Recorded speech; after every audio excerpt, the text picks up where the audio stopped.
Friends ಎಲ್ರಿಗೂ ನಮಸ್ಕಾರ. ನಿಮ್ಮ ಸಖಿ ಲಕ್ಷ್ಮಿ ಆನಂದ್ ಚಾನಲ್ಗೆ ಸ್ವಾಗತ ಸುಸ್ವಾಗತ. ಸೊ ತುಂಬ ಸಲ ಏನಾಗಿದೆ ನನ್ನ ಜೊತೆ ಅಂತಂದರೆ ತುಂಬ ವಿಷಯಗಳು ನನಗೆ ಗೊತ್ತು, ಬಟ್ ಅನ್ಫಾರ್ಚುನೇಟ್ಲಿ ನಾನು ಅದನ್ನು ಹಾಕಬೇಕು ಅಂತ ಅಂದ್ಕೊಳ್ಳೋ ಅಷ್ಟರೊಳಗೆ ಅಥವಾ ನಾನು ಅದಕ್ಕೆ ಸೂಕ್ತವಾದ ಒಂದು ಪ್ರಾಡಕ್ಟನ್ನು ರೆಫರ್ ಮಾಡೋಷ್ಟರೊಳಗೆ ಅದೇ ವಿಡಿಯೋ ತುಂಬ ಕಡೆ ಮತ್ತೆ ವಿಡಿಯೋ ಆಗಿ ಬಂದುಬಿಟ್ಟಿರುತ್ತೆ, ಅಂದರೆ ಬೇರೆ ಯೂಟ್ಯೂಬರ್ಸ್ ಹಾಕ್ಬಿಟ್ಟಿರ್ತಾರೆ.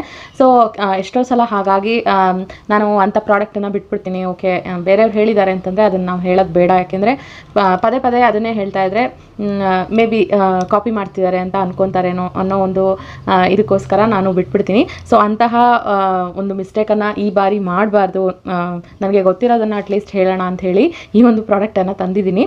ಅದುವೇ ಡರ್ಮಾ ರೋಲರ್ ಅಂತ ಹೇಳಿ ಇದು. ಸೊ ಇದನ್ನು ನಾನು ತುಂಬ ದಿನದಿಂದ ಬಳಸ್ತಾ ಇದ್ದೀನಿ, ಬಟ್ ನನಗೆ ನಾನು ರೆಗ್ಯುಲರ್ ಆಗಿ ಬಳಸ್ತಾ ಇಲ್ಲ, ಟು ಬಿ ಹಾನೆಸ್ಟ್. ಇನ್ಮೇಲಾದರೂ ತುಂಬ ರೆಗ್ಯುಲರ್ ಆಗಿ ಬಳಸಬೇಕು ಅಂತ ಅಂದ್ಕೊಂಡಿದ್ದೀನಿ. ನಾನು ಒಂದು ವರ್ಷದ ಹಿಂದೆನೇ ಈ ಒಂದು ಡರ್ಮಾ ರೋಲರನ್ನು ತರಿಸಿದ್ದು, ಇದನ್ನು nykaa.com ತರಿಸಿದ್ದು. ಆಲ್ಮೋಸ್ಟ್ 1 year ಆಯಿತು. ಇದು ಬಂದುಬಿಟ್ಟು 0.5 mm ನೀಡಲು ನಾನು ಯೂಸ್ ಮಾಡ್ತಾ ಇರೋದು. ಲಿಂಕನ್ನು ನಾನು ಡಿಸ್ಕ್ರಿಪ್ಷನ್ ಬಾಕ್ಸಲ್ಲಿ ಸಹ ಕೊಟ್ಟಿರ್ತೀನಿ. ದೀಪಾವಳಿಗೆ ಏನೇನು ಆಫರ್ ಬರ್ತಾ ಇರುತ್ತೆ ನೈಕಾದಲ್ಲಿ, ಸೊ ಆ ಟೈಮಲ್ಲಿ ನೀವು ಪರ್ಚೇಸ್ ಮಾಡ್ಬೋದು ಇದನ್ನು. ಡರ್ಮಾ ರೋಲರನ್ನು ಹೇಗೆ ಬಳಸಬೇಕು, ಅದು ಯಾವ್ಯಾವುದಕ್ಕೆಲ್ಲ ಹೆಲ್ಪ್ ಆಗುತ್ತೆ ಅಂತ ನೀವು ಸಹ ತಿಳ್ಕೊಬೇಕಾ? ಹಾಗಾದರೆ ಈ ವಿಡಿಯೋ ನಿಮಗೋಸ್ಕರ. So let's start the video. So ಮೊದಲಿಗೆ ನಾನು ಒಂದಷ್ಟು ಪ್ರಿಕಾಷನ್ಸನ್ನು ಹೇಳಿಬಿಡ್ತೀನಿ, ಅದಾದಮೇಲೆ ಇದು ಹೇಗೆ ವರ್ಕ್ ಮಾಡುತ್ತೆ ಏನು ಎತ್ತ ಅಂತ ಹೇಳಿ ಪೂರ್ತಿ ವಿವರವನ್ನು ಕೊಡ್ತೀನಿ. ಮೊದಲಿಗೆ ಡರ್ಮಾ ರೋಲರ್ ಅಂದರೆ ಏನು ಅಂತ ಗೊತ್ತಿಲ್ಲದೆ ಇರೋರಿಗೋಸ್ಕರ ಕೆಲವೊಂದಷ್ಟು ಮಾಹಿತಿಗಳನ್ನು ನಾನು ಹೇಳೋದಕ್ಕೆ ಇಷ್ಟಪಡ್ತೀನಿ. ಇದು ಬಂದುಬಿಟ್ಟು ನೋಡಿ ನಿಮಗೆ ಕಾಣಿಸ್ತಾ ಇದೆಯಾ ಅಂತ ಗೊತ್ತಾಗ್ತಿಲ್ಲ. ಮೋಸ್ಟ್ಲಿ ತುಂಬಾ ಸಣ್ಣ ಇದೆ ನೀಡಲ್ಸು.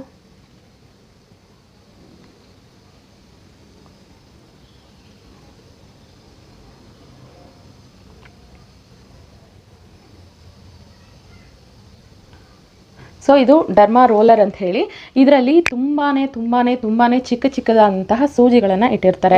ಈ ಸೂಜಿಗಳಿಂದ ಚುಚ್ಕೊಂಡ್ರೆ ಖಂಡಿತ ನೋವು ಆಗುತ್ತಲ್ಲ ಅಂತ ಭಯ ಪಡ್ತಿರ್ಬೋದು, ಬಟ್ ಖಂಡಿತ ಹೆದರೋ ಅವಶ್ಯಕತೆ ಇಲ್ಲ. ಇದು ಬಂದ್ಬಿಟ್ಟು ತುಂಬಾ ಮೈಕ್ರೋ ನೀಡಲ್ಸ್ ಅಂತ ಹೇಳ್ತಾರೆ ಇದನ್ನ. ಅಂದರೆ ಈ ಒಂದು ನೀಡಲ್ಸನ್ನು ಟೈಟಾನಿಯಂ ಅನ್ನೋ ಒಂದು ಮೆಟೀರಿಯಲಲ್ಲಿ ಮಾಡಿರ್ತಾರೆ. ತುಂಬ ಚಿಕ್ಕ ನೀಡಲ್ಸ್ ಆಗಿರುತ್ತೆ. ಅಂದರೆ ನಾವು ಯೂಶ್ವಲಿ ಇಂಜೆಕ್ಷನ್ ತಗೊಳ್ಳೋದಕ್ಕೆ ಅಥವಾ ಇಂಜೆಕ್ಷನ್ ಕೊಡೋದಕ್ಕೆ ಅಂತ ಹೇಳಿ ಬಳಸ್ತಾರಲ್ಲ, ಆ ರೀತಿಯ ಸೂಜಿಗಳಲ್ಲ ಇದು. ಇದು ಬಂದ್ಬಿಟ್ಟು ತುಂಬಾ ಮೈಕ್ರೋ ನೀಡಲ್ ಅಂತಂದರೆ ಈವನ್ ನಿಮಗೆ ಒಂದೇ ಒಂದು ಸೂಜಿಯನ್ನು ಅದನ್ನು ಚುಚ್ಚಿದ್ರೂ ಸಹ ನಿಮಗೆ ಗೊತ್ತಾಗಲ್ಲ, ಅಷ್ಟು ಚಿಕ್ಕ ಪ್ರಮಾಣದ ಒಂದು ಸೂಜಿ ಆಗಿರುತ್ತೆ ಇದು. ಸೊ ಅದನ್ನು ಒಂದು 540 ಸೂಜಿಗಳು ಈ ರೀತಿ ಒಂದು ರೋಲರ್ನಲ್ಲಿ ಇರುತ್ತೆ. ಸೊ ಇದನ್ನು ನಿಮ್ಮ ಅಫೆಕ್ಟೆಡ್ ಏರಿಯಾಸಿಗೆ ಚೆನ್ನಾಗಿ ರಬ್ ಮಾಡ್ಕೋಬೇಕು. ಸೊ ಏನಿದ್ರ ಮೆಕ್ಯಾನಿಸಮು, ಇದು ಸೂಜಿ ಅಂತ ಹೇಳ್ತಿದ್ದೀರಾ, ಚುಚ್ಕೊಳ್ಳಿ ಅಂತ ಹೇಳ್ತಾ ಇದ್ದೀರಾ, ಅಂದರೆ ರೋಲ್ ಮಾಡ್ಕೊಳ್ಳಿ ಅಂತ ಹೇಳ್ತಾ ಇದ್ದೀರಾ. ಸೊ ಇದರಿಂದ ನಿಮಗೆ ಹೇಗೆ ಬೆನಿಫಿಟ್ ಆಗುತ್ತೆ, ಅಥವಾ ನಮ್ಗೆ ಮೊದಲೇ ಮುಖದಲ್ಲಿ ತುಂಬ ಕಲೆಗಳಿದೆ, ಸೊ ಇದನ್ನು ಸಹ ರಬ್ ಮಾಡಿಕೊಂಡ್ರೆ ಇನ್ನೂ ಒಂದಷ್ಟು ಕಲೆಗಳಾಗ್ಬಿಡುತ್ತೆ ಅಂತ ಹೇಳಿ ತುಂಬಾ ಕ್ವಶನ್ಸ್ ಇರ್ಬೋದು. ಸೊ ಅದೆಲ್ಲದಕ್ಕೂ ನಾನು ಉತ್ತರ ಹೇಳ್ತೀನಿ. ಯೂಶಲಿ ಏನಾಗುತ್ತೆ ಅಂತಂದರೆ, ನಾವು ಸಾಧಾರಣವಾಗಿ ಪೆಟ್ ಮಾಡಿಕೊಂಡ್ರೂ ಸಹ ಪೆಟ್ ಮಾಡಿಕೊಂಡ ಗಾಯ ಹೇಗೆ ವಾಸಿ ಆಗುತ್ತೆ ಅಲ್ವಾ, ನಾವೇನು ಮಾಡದೇ ಇದ್ರೂ ಸಹ ಗಾಯಗಳು ತಾನಾಗೇನೆ ವಾಸಿ ಆಗೋದಕ್ಕೆ ಶುರುವಾಗುತ್ತೆ. ಹೇಗೆ ವಾಸಿ ಆಗುತ್ತೆ ಅಂತಂದರೆ, ಆ ಪೆಟ್ಟಾಗಿರುವ ಜಾಗಕ್ಕೆ ರಕ್ತ ಪರಿಚಲನೆ ತುಂಬ ವೇಗವಾಗಿ, ಅಂದರೆ ತುಂಬ ಅಧಿಕವಾದ ಪ್ರಮಾಣದಲ್ಲಿ ಆ ಒಂದು ಜಾಗಕ್ಕೆ ರಕ್ತ ಪರಿಚಲನೆ ಆಗುತ್ತೆ. ಮತ್ತು ಅದಕ್ಕೆ ಅದನ್ನು ಹೀಲ್ ಮಾಡೋಕ್ಕೆ ಬೇಕಾದಂತಹ ಒಂದು ಪ್ರಾಪರ್ಟೀಸನ್ನು ನಮ್ಮ ಬಾಡಿನೇ ಅದಕ್ಕೆ ಒದಗಿಸಿ ಆದಷ್ಟು ಬೇಗ ಆ ಜಾಗವನ್ನು ಹೀಲ್ ಮಾಡುತ್ತೆ. ಸೊ ಇದು ನಮ್ಮ ನಾರ್ಮಲ್ ಆದ ಬಾಡಿ ಕಂಡೀಷನ್. ಅಂದರೆ ಎಲ್ಲೇ ಗಾಯ ಆದ್ರೂ ಅಥವಾ ಎಲ್ಲೇ ರಕ್ತ ಬಂದ್ರೂ ಅಥವಾ ಎಲ್ಲೇ ಒಂಚೂರು ನೋವು ಆದ್ರೂ ಅದನ್ನು ಮತ್ತೆ ಸರಿ ಮಾಡುವಂತಹ ಕ್ರಿಯೆಯನ್ನು ನಮ್ಮ ಬಾಡಿ ಮಾಡುತ್ತೆ.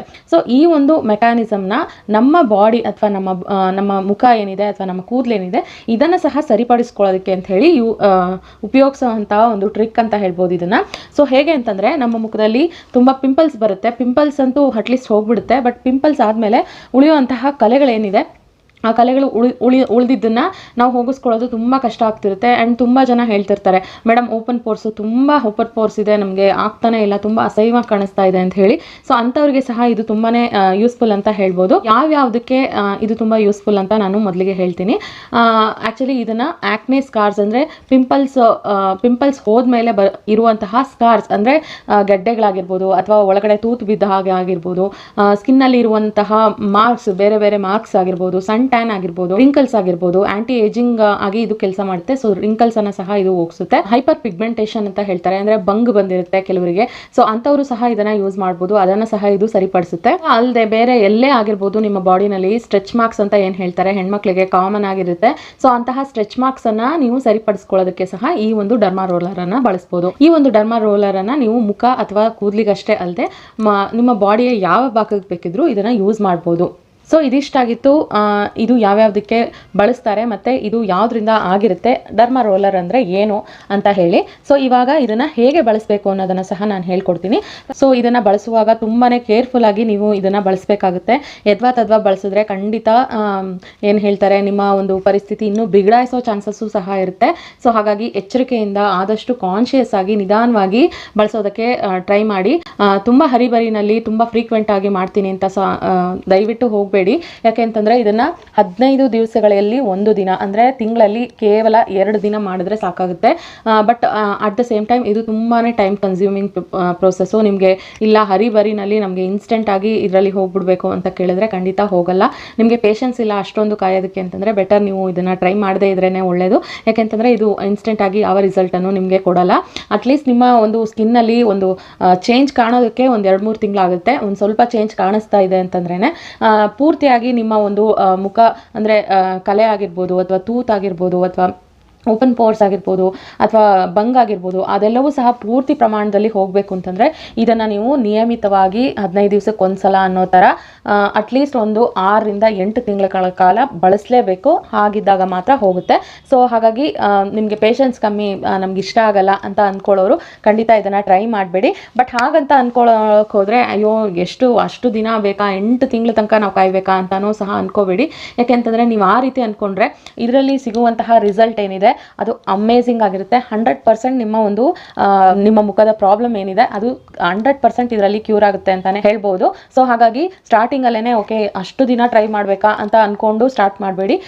ಜಸ್ಟ್ ಇದನ್ನ ಒಂದು ರೊಟೀನ್ ತರ ನಾನು ಮಾಡ್ತೀನಿ 15 ದಿವಸಕ್ಕೆ ಒಂದ್ಸಲ ಅಲ್ವಾ, ಸೊ ಖಂಡಿತ ಜ್ಞಾಪಕ ಇಟ್ಕೊಂಡು ಮಾಡ್ತೀನಿ ಅಂತ ಹೇಳಿ ಮಾಡ್ತಾ ಹೋಗಿ ಖಂಡಿತ ನಿಮಗೆ ರಿಸಲ್ಟ್ ಸಿಗುತ್ತೆ. ನಿಮ್ಮ ಮುಖ ಸಹ ಇನ್ನೂ ಬ್ರೈಟ್ ಆಗಿ, ಕಲೆಗಳೆಲ್ಲದರಿಂದ ಮುಕ್ತವಾಗಿ ಬ್ರೈಟ್ ಆಗಿ ತುಂಬಾ ನ್ಯಾಚುರಲ್ ಆಗಿ ಸೂಪರ್ ಆಗಿ ಕಾಣಿಸೋದಕ್ಕೆ ಶುರು ಆಗ್ತೀರಾ. ಇದನ್ನ ನೀವು ಡಿಸ್ಇನ್ಫೆಕ್ಟ್ ಮಾಡಿ ಅದಾದ್ಮೇಲೆ ಯೂಸ್ ಮಾಡಬೇಕು. ಮತ್ತೆ ನೀವು ಯೂಸ್ ಮಾಡಿದ್ಮೇಲೂ ಇದನ್ನ ಡಿಸ್ಇನ್ಫೆಕ್ಟ್ ಮಾಡಿ ಇದನ್ನ ಹಾಗೆ ಬಾಕ್ಸ್ ಅಲ್ಲಿ ಹಾಕಿಡ್ಬೇಕು.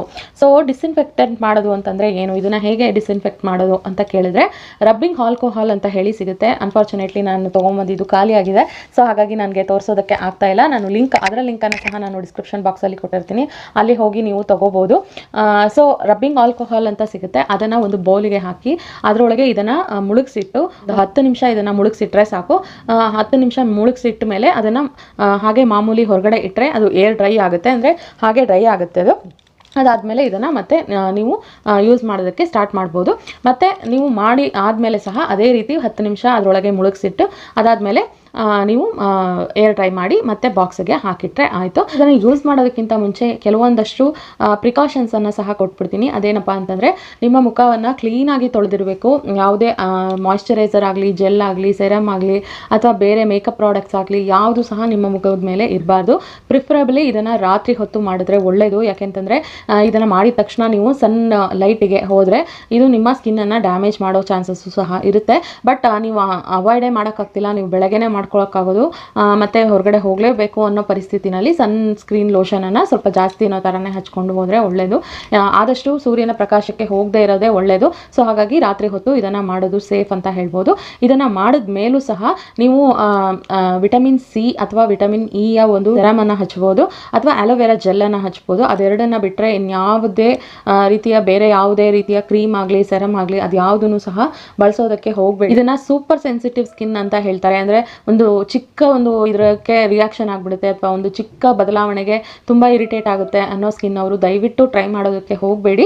ಯಾಕೆ ಅಂತಂದರೆ ಅಂತಹ ಒಂದು ಸ್ಕಿನ್ ಅವ್ರಿಗೆ ಪ್ರಾಪರ್ ಡಾಕ್ಟರ್ ಸಲಹೆ ಮೇರೆಗೆ ಅವರು ಇದನ್ನು ತಗೋಬೇಕಾಗುತ್ತೆ. ಸೊ ಹಾಗಾಗಿ ನಿಮ್ಮ ಸ್ಕಿನ್ನು ತುಂಬ ಇರಿಟೇಟೆಡ್ ಅಥವಾ ತುಂಬ ಅಲರ್ಜಿಗೆ ತುಂಬ ಬೇಗ ಇದಾಗ್ಬಿಡುತ್ತೆ ಅಥವಾ ತುಂಬ ಸೆನ್ಸಿಟಿವ್ ಅಂತ ಇರೋರು ಖಂಡಿತ ಇದನ್ನು ಟ್ರೈ ಮಾಡಬೇಡಿ. ಆ್ಯಂಡ್ ಮೇಯ್ನಾಗಿ ನಿಮ್ಮ ಮುಖದ ಮೇಲೆ ಆ್ಯಕ್ಟಿವ್ ಆದ ಆ್ಯಕ್ನೆ ಅಂತ ಅಂತಾರೆ, ಅಂದರೆ ಎಲ್ಲಿ ಮೊಡವೆಗಳು ಇದೆಯೋ ಆ ಜಾಗದಲ್ಲಿ ದಯವಿಟ್ಟು ದಯವಿಟ್ಟು ಇದನ್ನು ಅಪ್ಲೈ ಮಾಡಬೇಡಿ. ಯಾಕೆಂತಂದರೆ ಆ ರೀತಿ ಇದ್ದಾಗ ನಿಮ್ಮ ಮೊಡವೆ ಇನ್ನೂ ಜಾಸ್ತಿ ಆಗೋ ಚಾನ್ಸಸ್ ಇರುತ್ತೆ ಆ್ಯಂಡ್ ಅದರ ಕಲೆಗಳು ಸಹ ಜಾಸ್ತಿ ಆಗೋ ಚಾನ್ಸಸ್ ಇರುತ್ತೆ. ಸೊ ಹಾಗಾಗಿ ಮೊಡವೆಗಳು ಎಲ್ಲಿ ಇದೆಯೋ ಕರೆಂಟ್ಲಿ ಅದನ್ನು ಬಿಟ್ಟು ಬೇರೆ ಜಾಗದಲ್ಲಿ ಇದನ್ನು ಯೂಸ್ ಮಾಡೋದಕ್ಕೆ ಟ್ರೈ ಮಾಡಿ.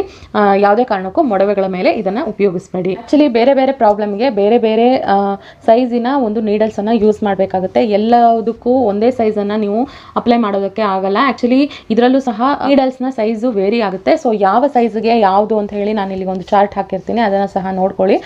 ಅದನ್ನು ಸಹ ನೀವು ತರಿಸಿ ಯೂಸ್ ಮಾಡ್ಬೋದು. ಸೊ ಸ್ಟಾರ್ಟಿಂಗಲ್ಲಿ ನೀವು ಯೂಸ್ ಮಾಡ್ತೀನಿ ಅಂತ ಅನ್ನೋರು 0.5 mm ಅನ್ನು ತೊಗೊಂಬಂದು ಟ್ರೈ ಮಾಡಿ ನೋಡಿ. ನಿಮಗೆ ಆಗ್ತಾ ಇದೆ, ವರ್ಕ್ ಆಗ್ತಾ ಇದೆ, ಮಾಡ್ಬೋದು ಅಂತ ಅನಿಸಿದ್ರೆ ಮಾತ್ರ ನೆಕ್ಸ್ಟ್ ಸ್ಟೇಜ್ ಅಂದರೆ 1 mm ಅಷ್ಟು ಸೂಜಿಯ ಸೈಜನ್ನು ತೊಗೊಂಬಂದು ನೀವು ಮಾಡ್ಕೋಬೋದು. ಸ್ಟಾರ್ಟಿಂಗಲ್ಲೇ ಯಾವುದೇ ಕಾರಣಕ್ಕೂ ಹೈಯರ್ ಎಂಡ್ ಅಂದರೆ ತುಂಬ ದಪ್ಪನಾದ ಅಂದರೆ ತುಂಬ ಜಾಸ್ತಿ mm ಇರುವಂತಹ ಸೈಜ್ನ ರೋಲರನ್ನು ತೊಗೊಬೇಡಿ ಯಾವುದೇ ಕಾರಣಕ್ಕೂ. ಯಾಕೆಂತಂದರೆ ಇದು ಬಂದುಬಿಟ್ಟು ಪೇಯ್ನ್ಫುಲ್ ಆದ ಒಂದು ಪ್ರೋಸೆಸ್ಸು. ಅಂದರೆ ಪೇಯ್ನ್ಫುಲ್ ಅಂದಿದ ತಕ್ಷಣ ಓಕೆ ನಮ್ಗೆ ಬೇಡಪ್ಪ ಅಂತ ಅಂದ್ಕೊಳ್ಳೋರು ಎಷ್ಟೋ ಜನ ಇರ್ಬೋದು. ಇದು ನಾನು ಹೇಳ್ತಾ ಇರೋದು ಬೇರೆಬಲ್ ಪೇಯ್ನು. ಅಂದರೆ ಇವಾಗ ನೀವು ಐಬ್ರೋಸ್ ಮಾಡಿಸ್ಕೊತೀರಾ, ಸೊ ಆ ಪೇಯ್ನು ನಿಮಗೆ ಬೇರೆಬಲ್ ಅಂತ ಅನಿಸುತ್ತಲ್ವ, ಸೊ ಹಾಗಾಗಿನೇ ನೀವು ಐಬ್ರೋಸ್ ಮಾಡಿಸ್ಕೋತೀರಾ. ಅದೇ ರೀತಿ ಇದು ಸಹ ಇದರಲ್ಲಿ ಆಗುವಂತಹ ನೋವು ಸಹ ನಿಮಗೆ ತಡ್ಕೊಳ್ಳೋಕ್ಕೆ ಆಗುವಂತಹ ನೋವು ಇರುತ್ತೆ. ತಡ್ಕೊಳ್ಳೋಕ್ಕಾಗದೇ ಇರುವಂತಹ ನೋವೇನೂ ಆಗಲ್ಲ. ಆ್ಯಂಡ್ ಇನ್ನೊಂದು ಏನಂತಂದರೆ ನೀವು ಅಟ್ ಅ ಟೈಮಲ್ಲಿ 1 ಅಥವಾ 2 ಭಾಗವನ್ನು ಸೆಲೆಕ್ಟ್ ಮಾಡಿ ಮಾಡ್ಕೊಳ್ಳಿ. ಎಲ್ಲ ಭಾಗವನ್ನು ಒಟ್ಟಿಗೆ ಮಾಡ್ತೀನಿ ಅಂತ ಯಾವುದೇ ಕಾರಣಕ್ಕೂ ಮಾಡೋದಕ್ಕೆ ಹೋಗಬೇಡಿ. ಯಾಕೆಂತಂದರೆ ತುಂಬ ನೀವು ರಿಪೀಟೆಡ್ಲಿ ಪಕ್ಕ ಮಾಡ್ತಾ ಇದ್ರೆ ಮೋಸ್ಟ್ಲಿ ಇದು ನಿಮಗೆ ಇರಿಟೇಷನ್ ಅಂತಲೂ ಸಹ ಅನ್ನಿಸ್ತಾ. ಮಾಡಿದ ಮೇಲೂ ಸಹ ಒಂದು ದಿನ ಪೂರ್ತಿ ನೀವು ಮೇಕಪ್ ಏನು ಹಾಕೊಳ್ಳೋ ಹಾಗಿಲ್ಲ. ಸೊ ಹಾಗಾಗಿ ಯಾವುದೇ ಫಂಕ್ಷನು ಅಥವಾ ಎಲ್ಲಾದರೂ ಹೋಗಬೇಕು ಅಂತ ಇದ್ದಾಗ ದಯವಿಟ್ಟು ಇದನ್ನು ಮಾಡ್ಕೊಳ್ಳೋದಕ್ಕೆ ಹೋಗಬೇಡಿ. ಆ್ಯಂಡ್ 8 to 10 hours ಅನ್ನೋ ಥರ ಮುಖಕ್ಕೆ ಯಾವುದೇ ಮಾಯ್ಶ್ಚರೈಸರ್ ಅಥವಾ ಸೋಪು ಅಥವಾ ಫೇಸ್ ವಾಶು ಯಾವುದನ್ನು ಬಳಸಬೇಡಿ. ಜಸ್ಟ್ ನಿಮಗೆ ಫೇಸ್ ವಾಶ್ ಮಾಡಬೇಕು ಅಂತ ಅನಿಸಿದ್ರೆ ನೀರನ್ನು ಮಾತ್ರ ಅಪ್ಲೈ ಮಾಡಿ ಫೇಸ್ ವಾಶ್ ಮಾಡ್ಬೋದು. ನಾನು ಇದನ್ನು ಹೇಗೆ ಮಾಡಬೇಕು ಅಂತ ಹೇಳಿ ತೋರಿಸ್ತಾ ಇದ್ದೀನಿ. ಫಸ್ಟ್ ಆಫ್ ಆಲ್ ನೀವು ಸೆಲೆಕ್ಟ್ ಮಾಡ್ಕೊಳ್ಳಿ. ನನ್ನ ಸ್ಕಿನ್ನು ಈಗ ನಾನು ಈ ಲಿಪ್ಸ್ಟಿಕ್ಕು ಮತ್ತು ಕಾಜಲು ಎರಡೇ ಹಾಕಿರೋದು, ಸೊ ಬೇರೆ ಏನು ಹಾಕಿಲ್ಲ ನನ್ನ ಮುಖಕ್ಕೆ ಅನ್ನೋದು ಕಾರಣಕ್ಕೆ ನಾನು ಹೀಗೆ ಮಾಡಿ ತೋರಿಸ್ತಾ ಇದ್ದೀನಿ. ಆ್ಯಕ್ಚುಲಿ ನೀವು ಸಹ ಅಷ್ಟೇ ಮುಖವನ್ನು ತೊಳ್ಕೊಂಬಂದು ನೀಟಾಗಿ ನಿಮ್ಮ ಮುಖದಲ್ಲಿ ಏನೂ ಇಲ್ಲ ಅನ್ನೋದನ್ನು ಕನ್ಫರ್ಮ್ ಮಾಡಿಕೊಂಡು ಇದನ್ನು ಯೂಸ್ ಮಾಡಿ. ನೋಡಿ, ನಾನು ಈ ಒಂದು ಜಾಗಕ್ಕೆ ಅಪ್ಲೈ ಮಾಡಿ ತೋರಿಸ್ತೀನಿ. ಆ್ಯಕ್ಚುಲಿ ಈ ಒಂದು ಜಾಗವನ್ನು ಆದಷ್ಟು ಈ ರೀತಿ ಸ್ಟ್ರೆಚ್ ಮಾಡಿ ಇಟ್ಕೊಳ್ಳಿ. ಅದಾದಮೇಲೆ ಒಂದು ಸ್ಟಾರ್ ರೀತಿ ನೀವು ಇದನ್ನು ರೋಲ್ ಮಾಡಬೇಕಾಗುತ್ತೆ. ಅಂದರೆ ಫಸ್ಟು ವರ್ಟಿಕಲು, ಆಮೇಲೆ ಹಾರಿಸಾಂಟಲು, ಆಮೇಲೆ ಒಂದು ಕ್ರಾಸು. ಈ ರೀತಿ ಮಾಡಿದಾಗ ಮಾತ್ರ ನಿಮಗೆ ಪೂರ್ತಿಯಾಗಿ ಆ ಒಂದು ಏರಿಯಾ ಕವರ್ ಆಗುತ್ತೆ. ಸೊ ಹಾಗೆ ನಾನು ಇವಾಗ ರೋಲ್ ಮಾಡ್ತಾ ಇದ್ದೀನಿ ನೋಡಿ. 1 2 3 4 5 6 7 8 9 10. ಸೊ ಈಗ ಹಾರಿಸಾಂಟಲ್ ಇದನ್ನ ಹಿಂಗಿಟ್ಕೊಳ್ಳಿ. 1 2 3 4 5 6 7 8 9 10. ಓಕೆ, ಅದಾದಮೇಲೆ ಹಾರಿಸಾಂಟಲ್ 1 2 3 4 5 6 7 8 9 10. ಸೊ ಇದು ಆ್ಯಕ್ಚುಲಿ ತುಂಬ ಚಿಕ್ಕ ನೀಡಲ್ಲು, ಸೊ ಹಾಗಾಗಿ ರೆಡ್ನೆಸ್ ಏನೂ ಕಾಣಿಸ್ತಾ ಇಲ್ಲ. ಯೂಶ್ವಲಿ ಇದನ್ನು ಮಾಡ್ಕೊಂಡಾಗ ರೆಡ್ನೆಸ್ ಸಹ ಆಗ್ಬೋದು. ಆ್ಯಂಡ್ ಇದನ್ನು ತುಂಬ ಸ್ಲೋ ಆಗೂ ಮಾಡಬೇಡಿ, ತುಂಬ ಫಾಸ್ಟಾಗೂ ಮಾಡಬೇಡಿ. ತುಂಬ ಸ್ಲೋ ಆಗಿ ಮಾಡಿದ್ರೆ ನಿಮಗೆ ಪೇಯ್ನ್ ಅನ್ನಿಸ್ಬೋದು. ತುಂಬ ಫಾಸ್ಟಾಗಿ ಮಾಡಿದಾಗ ಸಹ ನಿಮಗೆ ಇರಿಟೇಷನ್ ಆಗ್ಬೋದು. ಸೊ ಮೈಲ್ಡಾಗಿ ಒಂಚೂರು ರೆಡ್ ಆಗಿದೆ ಅಷ್ಟೇ ನಂದು ಕೆನ್ನೆ, ತುಂಬ ಏನೂ ರೆಡ್ ಆಗಿಲ್ಲ. ಬಟ್ ನಿಮಗೆ 1 mm ಎಲ್ಲನ್ನು ತೊಗೊಂಡ್ರೆ ಸ್ವಲ್ಪ ರೆಡ್ಡು ಸಹ ಆಗ್ಬೋದು. ಸೊ ರೆಡ್ ಆದರೂ ಸಹ ನೀವೇನು ಹೆದರ್ಕೋಬೇಡಿ, ರೆಡ್ ಆಯ್ತಲ್ಲ ಅಂತ ಹೇಳಿ. ಖಂಡಿತ ಅದು ಸೆಟಲ್ ಡೌನ್ ಆಗುತ್ತೆ, ನಿಮ್ಮ ರೆಡ್ನೆಸ್ ಎಲ್ಲ ಕಮ್ಮಿ ಆಗುತ್ತೆ. ಅದ್ರ ಮೇಲೆ ಯಾವುದೇ ಕಾರಣಕ್ಕೂ ಬೇರೆ ಯಾವ ಲೋಷನ್ ಅಥವಾ ಯಾವುದನ್ನು ಹಚ್ಚೋದಕ್ಕೆ ಹೋಗಬೇಡಿ. ಸೊ ಇದೇ ಪ್ರೊಸೀಜರನ್ನು ನೀವು ನೆಕ್ಸ್ಟು ಇದೇ ರೀತಿ ನೆಕ್ಸ್ಟ್ ಒಂದು ಇದನ್ನು ತೊಗೊಂಡು ಮಾಡ್ಕೋಬೋದು. ಇದರ ಬಗ್ಗೆ ಇನ್ನೇನಾದರೂ ಇನ್ಫಾರ್ಮೇಷನ್ ನಿಮಗೆ ಬೇಕು ಅಂತಂದರೆ ಖಂಡಿತ ನನಗೆ ಕಮೆಂಟ್ ಸೆಕ್ಷನಲ್ಲಿ ತಿಳಿಸಿ, ನಾನು ಅದಕ್ಕೆ ಆನ್ಸರ್ ಮಾಡ್ತೀನಿ. ಸೊ ಇವತ್ತಿನ ವಿಡಿಯೋ ನಿಮಗೆ ಇಷ್ಟ ಆಗಿದೆ ಅಂತ ಅಂದ್ಕೊಂಡಿದ್ದೀನಿ. ಖಂಡಿತ ಇಷ್ಟ ಆಗಿದ್ರೆ ಒಂದು ಲೈಕ್ ಕೊಡೋದನ್ನು ಮರಿಬೇಡಿ ಅಂತ ಹೇಳ್ತಾ ಮತ್ತೆ ಮುಂದಿನ ವಿಡಿಯೋದಲ್ಲಿ ಸಿಗ್ತೀನಿ. ಅಲ್ಲಿವರೆಗೂ ನಿಮ್ಮ ಸಖಿ ಲಕ್ಷ್ಮಿ ಆನಂದ್ ಕಡೆಯಿಂದ ವಿದಾಯ. ಬಾಯ್.